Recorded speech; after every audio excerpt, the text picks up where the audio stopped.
Oui, puisque la banlieue c'est pas rose, la banlieue c'est morose, hein, disaient les inconnus. La banlieue, mais qu'est-ce que c'est, disait Édouard Balladur. La banlieue, un jour, j'y emmènerai Rachida Dati pour son rendez-vous en terre inconnue, disait Frédéric Lopez. La banlieue, on en parle souvent en mal, hein, comme le prouve cette petite sélection de faits divers que j'ai repérés en lisant Le Parisien, enfin la presse locale.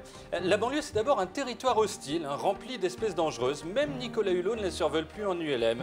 Gagny, dans le 93, regardez, un caïman découvert dans une voiture. Alors la conductrice du véhicule a prétendu qu'on lui avait vendu comme étant un sac à main et qu'elle s'était doutée qu'il y avait un souci lorsque le sac à main avait refusé de lui rendre les clés qu'elle avait rangées dedans. Elle n'a d'ailleurs plus de bras gauche, mais elle s'en fout parce qu'elle est droitière. En banlieue, il y a de la délinquance. À Épinay, dans le 93, une horde de seniors a pris d'assaut l'espace lumière galvanisé par les discours du leader radical Michel Jonas. Ce dernier a quand même fait 3 rappels, dont un où il a fait « ouais, la boîte de jazz, ouais » pendant 40 minutes. Un résultat, l'espace lumière a fermé à 23h30 au lieu de 23h. La banlieue, ça sent mauvais. Ivry-sur-Seine, dans le 94, les collégiens évacués à cause des odeurs.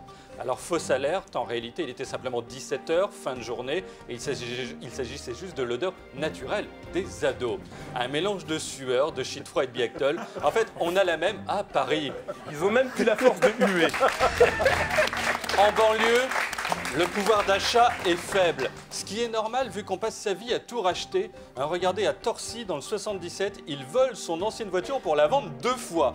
Alors c'est une sorte de location forcée. C'est très bon, en fait, voilà. La voiture en plus, c'est un modèle de base, sans option. Dedans, il n'y avait ni caïman, ni python, même pas de migale. En banlieue, le GPS ne passe pas. Alors résultat, Deuil-la-Barre, dans le 95, la course-poursuite finit dans l'impasse. Voilà. Alors une piste pour que la police arrête l'ensemble des délinquants, transformer toutes les rues en impasse. On n'ira pas loin, mais du coup, eux non plus.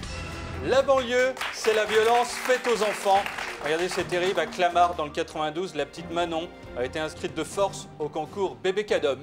Le jury l'a savonné 3 fois et l'a prise en photo quasi à poil. C'est aussi ce qu'on fait subir aux dieux du stade pour leur calendrier. La pauvre môme a senti le savon de ma mère pendant 3 semaines. Enfin, il y a la banlieue chaude. Frédéric Sigrist en parlait avec talent tout à l'heure. La zone, ainsi à Neuilly-sur-Seine dans le 92, où un joueur du PSG s'est fait dérober plusieurs coffres-forts. Ah oui. Il a donc perdu 1 mois de salaire. Alors normalement, le type du 91 qui a vendu 2 fois sa voiture devrait chercher à aller lui revendre.